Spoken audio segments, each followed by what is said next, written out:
Nine Mornings 2014 has been deemed a success by organizers.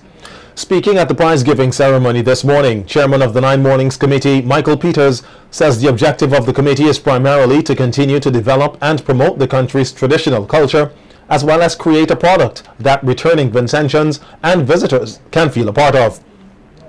Peters says, unlike other festivals in SVG and across the Caribbean, Nine Mornings was not created just for visitors, and this is why it remains special. Has to come to be part of it. We don't do it for the visitor. This is our thing, for us, by us, and from us. What happens on stage, what happens across the country, the visitor has to be part of it. So when the visitor comes, the experience remains unique. They don't come back to get what they get from their own home country. And that is why the appeal remains so strong year after year. How was the festival? There were large crowds at every event across the country. And people said, we are coming back, those who visited next year. But most importantly, at the community level, the efforts bore fruit. Peters told the gathering at the Peace Memorial Hall that the ceremony was not so much about prize giving, but to say thank you to all participants. To all of you who year after year have to live with the criticisms, the lack of help, the few persons who come forward, and still at the end of it is you don't get a salary, you don't even get an honorarium, but you do it because you love your community and you love your country. And for that, you must be commended. Meanwhile, Minister of Culture Cecil Mackey says he predicts a 50% increase in visitors for Christmas 2015. Mackey further urged all communities and musicians to prepare for the festival this year. I suspect that if we attract 10,000 persons this year, that we can see a 50% increase on those numbers, maybe 100%. Because when you speak to the returning Vincentians this year, they are speaking about, okay, we might be able to come home twice a year now, because persons will come home for a weekend. A long weekend. They will come home from the USA and Canada and England for a long weekend once the price is right. So we can expect that these numbers will increase. So I want to ask all of the communities to put in something additional, something special for this special one in 2015.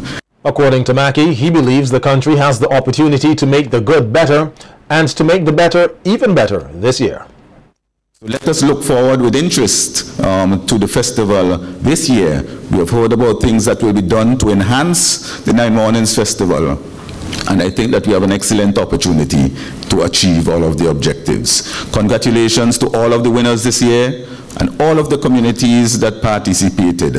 I think we can look forward with pride to continue to have St. Vincent and the Grenadines and our Nine Mornings Festival as not only the best in the region, but St. Vincent and the Grenadines being one of the best places on earth to be for December any year.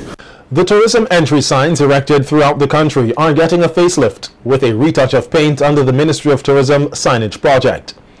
Permanent Secretary Laverne Grant told SVG-TV News that 4 fine arts and design artists have been contracted to revamp the signs, which welcome persons to various village points and have depictions of what the country represents. Grant said the young artists have worked hard on the signs and encouraged persons to refrain from defacing them. One of the artists, Alex Maskell, said she is proud to work on such a national initiative to beautify the country. She explained that the group researched what images most represented the various villages and made grids from observational drawings. Just create the design, come out with a grid, and then we just start painting from the designs. The project started out as we went out and researched as to what would best depict each village or what they would like to see on their sign. So from there we created some designs, and some designs that we had to put back from the old original. I guess at the end of the day it's just about for the people, you know, if they appreciate it, then it makes us feel good as artists to know that we put something out there that other people can appreciate. The Milton Cato Memorial Hospital is now better able to meet the needs of the people here. In December, a new integrated chemistry and immunoassay analyzer machine was commissioned at the laboratory department. Additionally, a brand new CT scan machine that was deposited at the hospital last August is now said to be fully functional and is an upgraded version of the original scanner that was damaged during the Christmas disaster in 2013. The Ministry of Health says the scanner is valued at $1.9 million and was made possible through the support of the Bank of St. Vincent and the Grenadines and the National Insurance Services. Additionally, retrofitting works were undertaken at the radiology unit on the upper level at the hospital to accommodate the new scanner at a cost of some $60,000 through the government.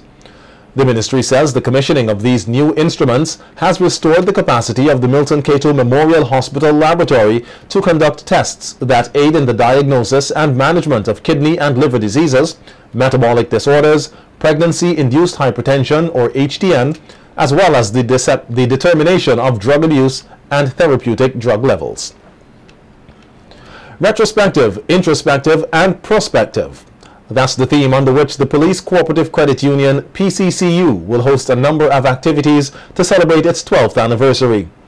President Junior Simmons said that the activities would also entail a presentation at the Owia Government School. The Police Cooperative Credit Union Limited will be celebrating its 12th anniversary on January 16, 2015. Under the theme, the PCCU in retrospect, introspect, and prospect, building on a solid foundation. We invite all of our members to celebrate the growth of your credit union, commencing with the donation of a 32-inch flat screen TV to the staff at the Owia Health Center. This will be done on January 16, 2015 at 11:30 a.m. And simultaneously, we'll do a presentation to the students of the Owia Government School on school cooperatives and credit unionism in general.